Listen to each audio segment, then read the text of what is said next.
Hello, everyone. This is Jackson coming to you from the cupboard under the stairs. So, this is my second expert Scrabble match. This time it's against my good friend Joshua Sokol-Rubenstein. Once again, Joshua's first. Josh is a very interesting player. We have played more tournament games than anyone else for each of us. We're each other's most played opponent. As you can see, we've played, 43 times? It's been very close all the way through. We tend to go very streaky against each other. We've each been on multiple 5-game winning streaks. And there's obviously a lot of psychology that goes into that. And I think there's something to it. There's some sort of reason that we've been so streaky against each other. I think one of us has always felt in control in every game. It's very rare in our games that both of us go in feeling like we're going to win. It's usually very clear which one of us has the psychological advantage as well. And for a while, it was him. Then for a while, it was me. And I think right now, we're probably in a state of change. I think right now I have a bit of the psychological advantage, just because I've been doing better against him lately. But I feel it's starting to switch, I guess is what I mean. So he's going first. I have a pretty good rack. I don't see anything good for this rack. I see am bitch, which is slightly self-descriptive. I don't see any bingos, though, that I could have. Josh is a really interesting player. He's one of the more psychological players out there. I think he sells himself short in some ways. I think his word knowledge has a lot of good aspects to it, even though it obviously needs a lot of change. So he plays gong, G on the second G on the star. So the standard placement for words like gong is to put the O on the star. Even though it takes an S in the back and puts an S in the double-double lane, it's still usually better to play O on the star. And the fact that he plays it where he did, well, it indicates a couple things. It makes me wonder if he actually does have an S and he's trying to psych me out and make me think that he doesn't have an S. That's a possibility. Another possibility is that the NG configuration is just hard to parallel. And so rather than putting the GON next to double letter scores, he's putting the NG next to them just for more scoring defense. So I'm not going to read much about his rack from this because this particular placement of gong seems fairly standard, actually. But for me, I'm not sure what that leaves me. I have some options like Gatch. I don't think Gitch is where. I think it's just Ginch, not Ginch. This rack is interesting because there's actually a lot of pretty good options. Through the G, there's like the GHT combo. I don't really see much. There's bite and stuff, but all this stuff doesn't quite reach the triple. And yeah, let me see. There is, through the O, there's that scoring spot as well. And I could play Comb. COMB takes too many back hooks, though, so it's not really defensive. It would be nice to keep the CH combo. I could do Gamb, GAMB. That also takes a lot of back hooks, though. At least CHIT has some more scoring potential, so I don't mind that so much. I could also do something way more defensive, like Mob. I think it's probably a bit too far, Mob. Especially if he does have an S, which is still a possibility. Then Mob is really bad because it makes the board really S dependent. Typically, when I see someone play Gong in the spot they did, I assume they don't have an S because optimally, if you have an S, you want to play Gong with the O on the star because it sets up a better lane for your S on double word score. But again, since this is Josh, I don't really trust that, so I'm a bit less confident playing something like Mob. Could do Bam. Once again, CHT, it would be better if I had the A with it. I'd rather play off the A. Yeah, let's see. This is one of those racks where it's mostly about finding the options. Once you see your options, it's usually not terribly hard to decide between them. I could do Tomb. Tomb is interesting. Again, Tomb, the point of that, rather than something like Gatch, is just to be really defensive scoring-wise. Make him open up something for me. Tomb does not leave him with many options at all unless he has an S.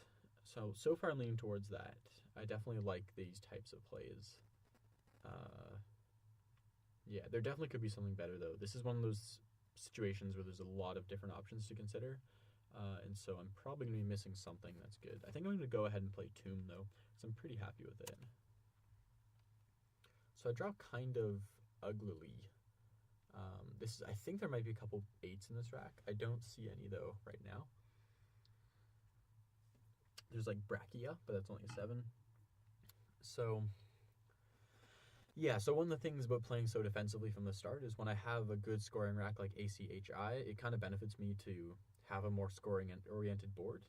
So some of the defense of Tomb is going to end up biting me in the back because I'm going to have fewer options with ACHI than I would if I played something like Gamb. So I definitely see why people play Gamb, and I think GAMB might be fine. And I'm sure there might be something else as well that accomplishes all these things even better. Tomb is the type of play that's good when you don't have a lot of scoring options. So right here I'm considering stuff like Archie. It's not ideal. Could do Acai, but again, none of these are ideal. I think if you were to pass or to exchange, I would probably play Inia. It does open a bit more for scoring. It opens the H10 spot, but you have to play 6 tiles, and it's not always possible to do that. Mostly Inia just keeps things a bit tighter overall and keeps a really good scoring leave. ACHR has a lot of synergy to it. Between the C and the H and the C and the R and the A with those tiles, like it's actually a really good leave, especially if you get an E. He plays Un-B. That's really interesting. He probably thinks I have an S, and this makes me wonder if he doesn't have an S. That's really weird. Because Un-B is blocking the larger of the 2 S hooks. I think it's most likely that he doesn't have an S and has like an ING combo, because Un-B makes the H8 spot, that G, it makes it more exposed and hard to block. So I think it's actually kind of likely that he doesn't have an S, and that's why he's blocking Tombs, and then he has an ING leave. Something like EINT or EINR possible. He definitely could have an S, it just doesn't really make sense for some reason. I feel like he would play something else. I almost have Hiragana. I don't think you can spell it H-I-R-I. Hiragana would be nice. I'm going to look for double doubles, though, because those would be really nice.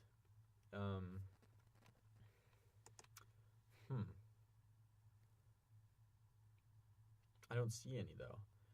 So I'm looking at plays that block the G.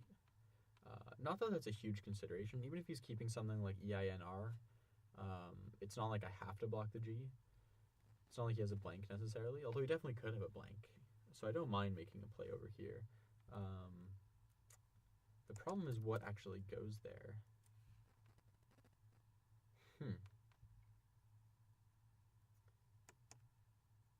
That's really the issue.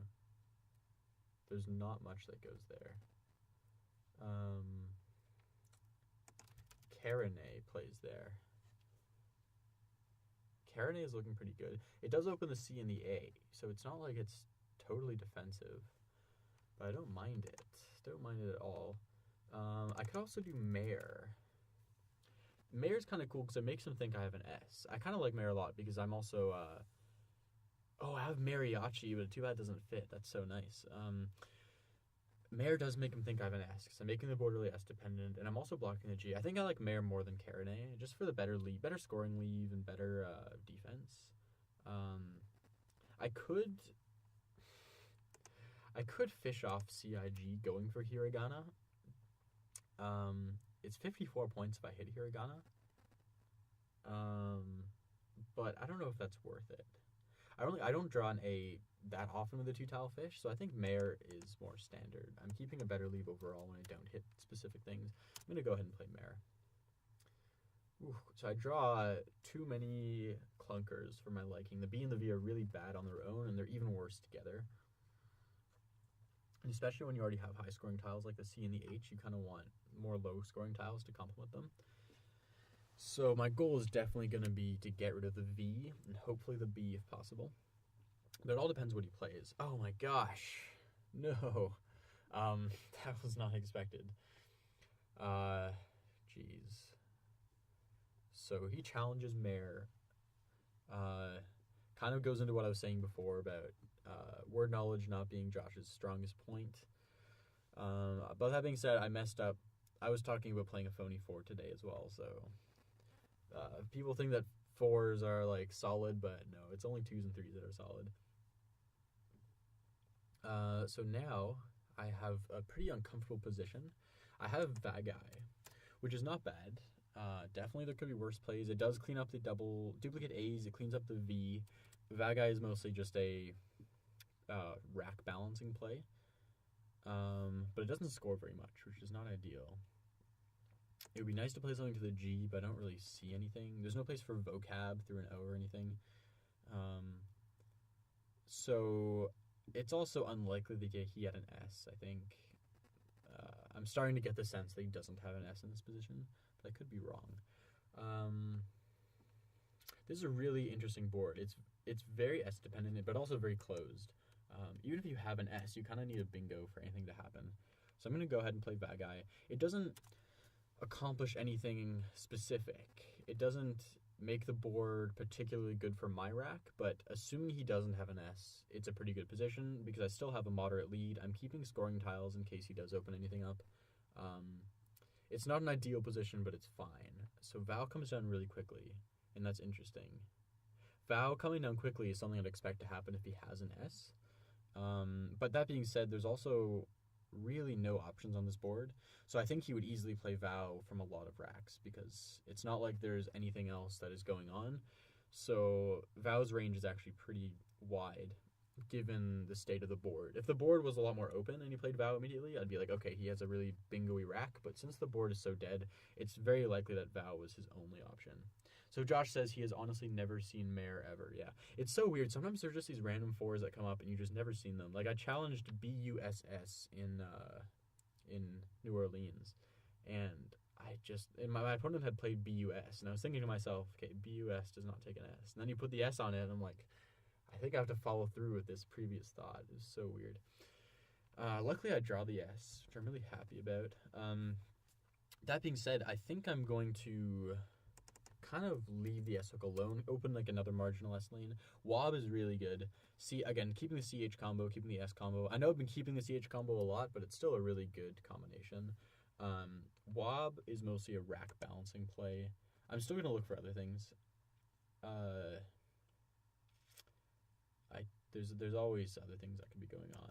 Like, for example, I could do Bow. Bow is actually interesting. It's 5 points fewer than Wob, but it leaves a slightly better S hook open because I can start with the S and reach the double word score. It also is slightly more to the center of the board, which means there's going to be more options. Like you can have an S in the 6th position, whereas after Wob you can't. And Bow keeps a better leave, keeps the A, which is a really nice compliment. I'm liking Bow better. And Wob just kind of creates this annoying little parallel game. We end up stacking and staircasing, whereas I think that's what Wob does. But after Bow, I think I'm in a much better position because I have the S. So I'm going to go ahead and play it. And I draw really well as well. So I have 2 bingos here, Cashier and Cahiers. Cashier plays with buffs. I'm going to look in case there's something else. I have Eucharis through the U, 78. So Cashier scores a bit more. I think it scores 3 more. Cashier scores 81, Eucharis scores 78. I think Eucharis is a word, but I'm not entirely sure. The other thing is, I want to say it takes a T for some reason. I know there's I think it's a church right near my house that is Eucharist. Or something like I think I've seen that on a sign nearby, and I don't know if it's a word. I'm not sure if I'm recognizing it from there or from a word list, which makes, and also combined with the fact that I'm not 100% sure it's even valid, it's making me want to play Cashier. But if Eucharis is good and doesn't take a T, that's definitely the play because it doesn't leave as much open. Cashier leaves a lot more open for Josh. It gives him this E to play off of. It might not be as dangerous as you think, because to parallel on the triple, you actually have to have the E as a second letter, which isn't always so easy to do. I'm also going to look through the F. There could be something there, almost franchise with an N, but I'm not seeing anything else. I'm going to play it safe here. Go with cashier. Eucharist might be a word. I don't really want to swing that T out. Since I have an advantage this game, I'm up by 79 already. If I were to swing that T hook out there, firstly, he could have it and know it, and he could score a ton himself. And secondly, if I hook it and I'm wrong, that's also another form of risk I don't want to have. So I definitely might have made a mistake there if Eucharist is a word. So this draw is pretty ugly. If I don't get a Juga down, I'm not sure what I'm going to do with myself. I have Guayak, actually. That's exactly what I'm going to do. I'm going to play Guayak at 3i. That clears up the rack really well. It does leave some pretty nasty responses at 0-1. Like if you get like fish or something, that's almost a bingo score. So that's pretty annoying. And the thing with Guayak is the S hook it opens up is not going anywhere unless you have an S. So that's one of those things that's annoying. But Guayak cleans up my rack so well that I think I have to do it. I'm also really low on time, I realize. I think I took too long analyzing those original plays. I was saying in an earlier video that Kenji likes to play his first moves pretty quickly, and I'm kind of the same. I feel like a lot of these early game decisions, even though they may affect the game long term a lot, they seem to be a bit less consequential than the late game decisions. The late game decisions I feel like can swing things by huge percentages really easily, whereas on the first turn, like if I play Tomb or even Gatch, I assume Tomb is better handily, but it's still only marginally better. Time is one of those weird things. Like, I remember Sean Rona, world's fastest typist, has always thought about positions in terms of how much time he spent. So I think he never said he played optimally because he said he could always play faster. No matter how well he played, he could play faster, which was kind of cool. And I think time is like this underlooked element. I think when people first start playing in tournaments, I think they think about time management a lot. Then people kind of stop thinking about it, including me. And I realized I should think about it more because there's also no real consistency. Like there's some top experts that take a long time. Like Jesse Day comes to mind, and there's a lot of others that take a lot of time. They're always in time trouble, but they still seem to do well. It seems like a combination of taking that extra time is obviously an advantage. Like it lets you find more options, and then also some people seem to be really good at playing under time pressure and being able to play intuitively well. Maybe not technically well. Like it's hard to solve really complex things if you have 2 minutes or 1 minute left, but some people seem to have a good sense of what to do.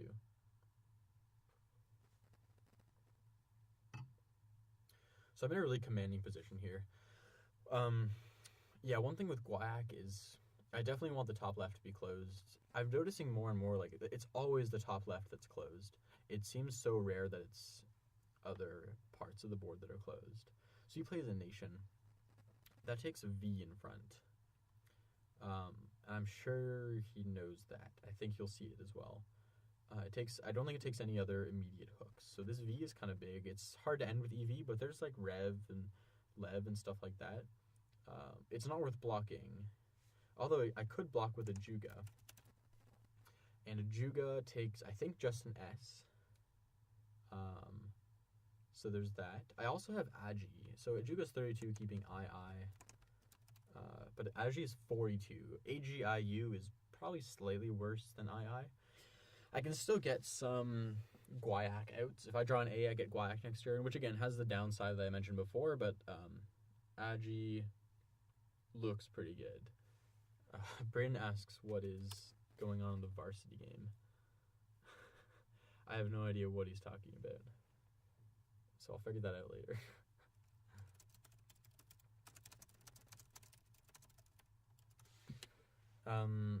I draw really well as well.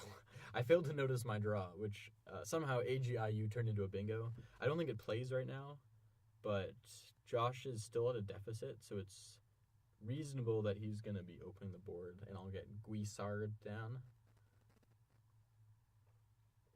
I could also look for other words ending in IC. I don't see any right now. There's like Derek. Derek also takes an S. And I don't know if Josh will know that, and that sets up my S, which is kind of nice. I'd love to get rid of my U, though. So I don't think I'd actually play Derek. It's just a dream. Yeah, the other thing I could do is block V Nation. That's not a big deal, honestly, but I could play. I don't even know what I could play. There's not anything. I could play Fug, actually. Fug blocks it. And Fug is not a bad play.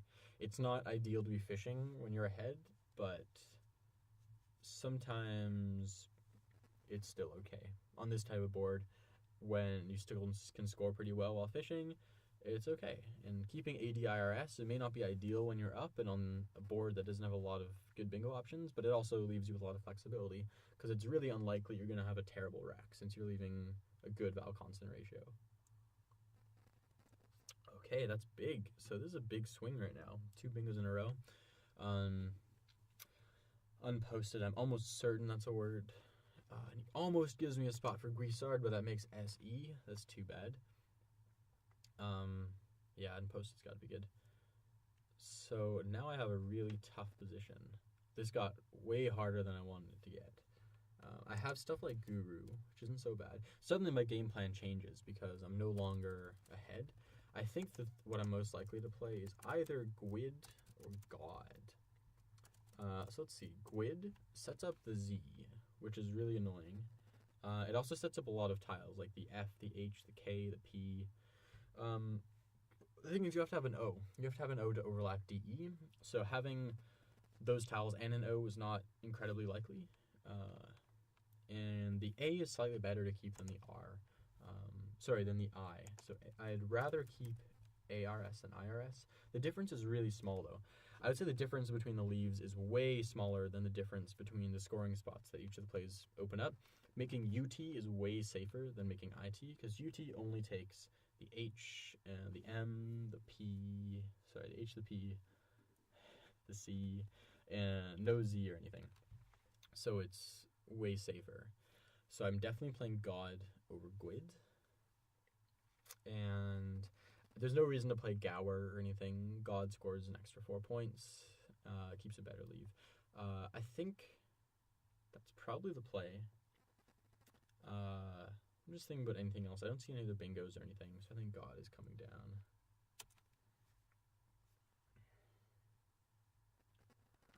Too bad Gonev is not one of the valid variations, because having G-O-N-E-V would be kind of fun, but it's only Ganev and Gonev. So my rack actually works pretty well with the C and Cashier. I don't think there's anything there. I don't see anything besides like Scenic. I guess I have Cynic, actually. Cynic is not bad. I also set up my S.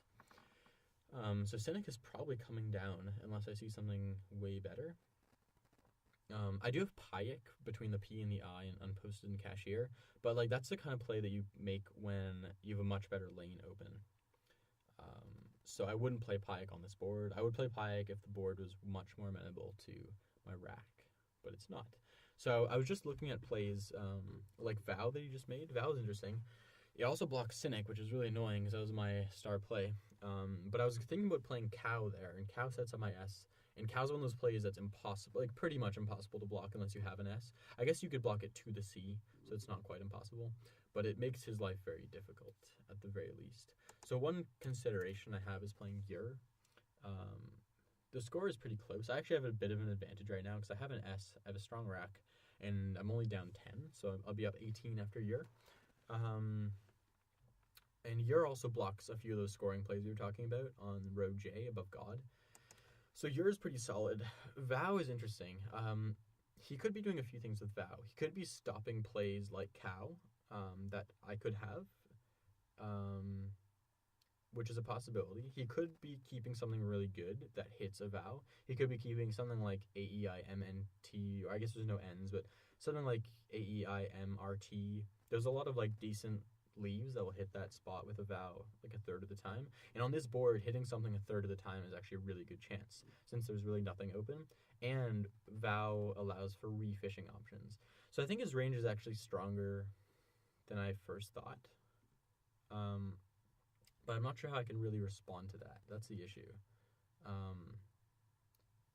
There's no... I guess I could do Yints. The thing is, Yints still allows a marginal lane on row 2, like for words ending in A or ATE. And Yints also opens up the O column, so the O row for scoring plays. So I think I'm more comfortable doing Yer rather than Yints. I think that's pretty much all I'm going to consider. I think I'll go ahead and do Yer.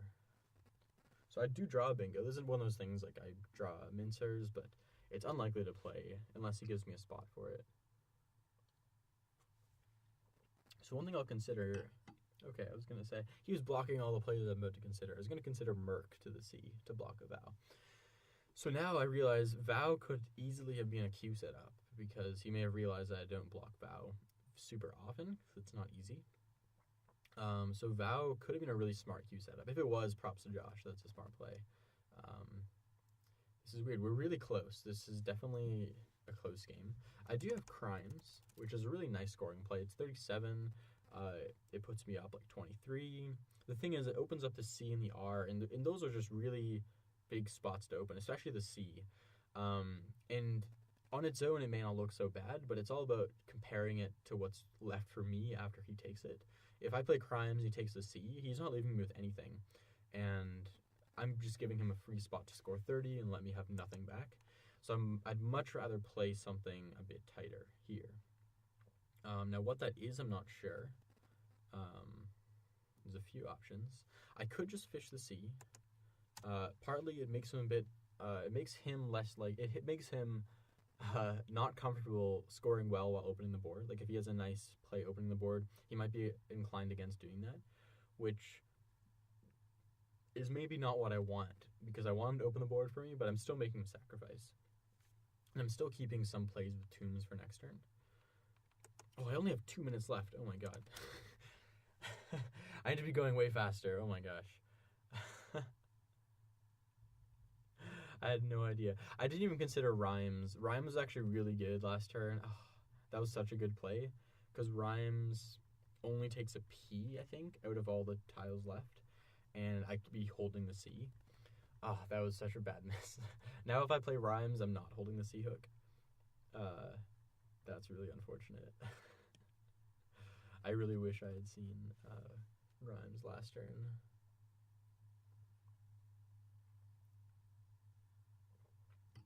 So now I can play stuff like Nim. That, again, it opens a bit of stuff for him. I'm going to have to be whizzing through the rest of these turns. It's not even going to be funny. I think I'll still play Rhymes if I see it. Or if he doesn't block it, I mean. I could do Muni, though. Muni's actually pretty good, because it's not easy to block and it doesn't really give much back. And I think, yeah, Muni takes an S, so I think Muni is what I'll play if he leaves that spot alone. We will see. Oh, I wish I had like an extra 20 minutes right now, because this game is going to be really interesting. We should have decided beforehand that it was going to be this interesting. Okay. I don't think there's anything to the Z. There's Res, but meh. Okay, I draw like crap. AOO is bad. Although, I mean, it's not like I'm bingoing that much on this board, so it's okay. One thing that's cool, though, is I actually have FOO at 14, at M5, sorry. So that'll be really awesome if that comes down, or if that stays open, which I think it should. Yeah, so I'm actually not, this really wasn't a bad draw. I shouldn't have complained. Muni's interesting because it actually forks the board. Muni's the type of play you don't want to make if you're ahead, because it suddenly opens the left side of the board. Oh my god, Ox is really bad. Whew. This opens a big scoring spot that I don't want to see. I think I have to play Foo, though. I'm at the point now where I could play Oxo. Then he could just outscore me, though. 77. I'm down 26. Suddenly he could outscore me after Oxo with a huge play. I think I have to play Foo here. I could do... No, I'm playing Foo. So I draw Readies and Dearies, which play at B6. I don't expect it to stay open, though. That's the thing. So I... Oh, he plays Fowlers. Oh, my gosh. So... Dearies, Readies... I think I just have to play Dearies. So I draw the blank, which is really good. Is Fallers even a word? Yeah, I think Fallers is good. I'm not sure, though. Oh, no. So I have uplight, uplate, which I don't think plays right now. I don't see anything else that's playing. But let's see. So I'm not in a oh, there's 3 tiles left. I'm not. Let's see. I might be in a bad position actually. You know what? If there were more tiles left, I would be in an okay position. But this is not okay. He's probably gonna play through the D, and he's probably going to. Yeah, he's probably playing through the D, and he's probably just gonna win. Because I'm gonna have no real bingo options left. If he leaves one in the bag, even then, like I'm not gonna be able to have 2 lanes open. Even if I play something like skip at 12B, just drop the P and like trying to go for bingo on column 13, like that's not really happening much at all. Yeah, so he plays deity like he should. I don't think uplate is playing anywhere. I don't think anything plays to the X either.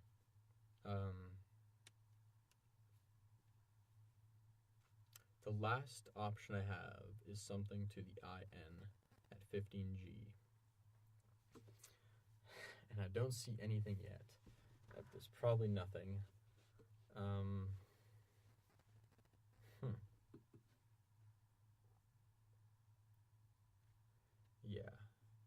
Yeah, there's really not anything.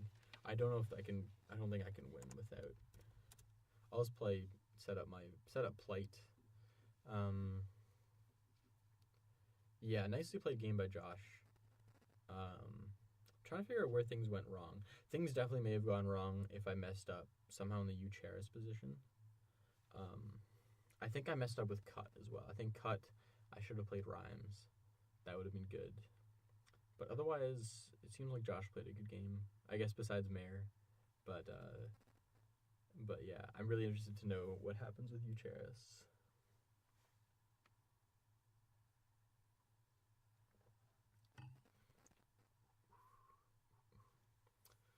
And I also wonder if Fallers get all these things.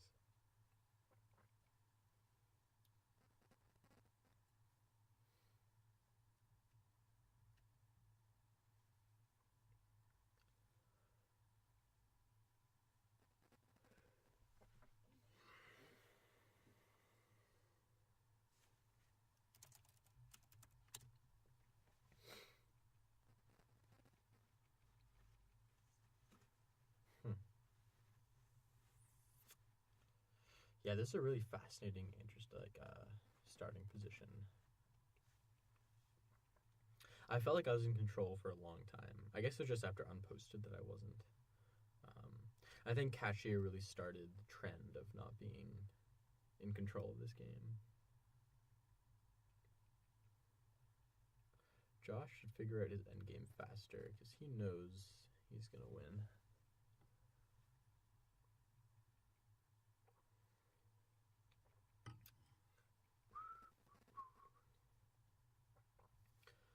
I'm kind of surprised that V Nation never got played. When did the V get played? The V got played with Vow, okay. Yeah. I wonder if Josh saw that, because he took a while on that. But he should take a while, because he had a lot of options, but most of his options left even bigger hooks in a nation, like Tension left a huge S hook. So it's definitely a good call, I think, for him to forego that 6 points. Because I think he was in... Although, I mean, after Tension, like, he does have... I think he's still down a lot after Tension. Yeah, Poitrel's fine. And I will go out with Thales. So good game for Josh. Very well played. Very interesting game. And we'll see you guys next time.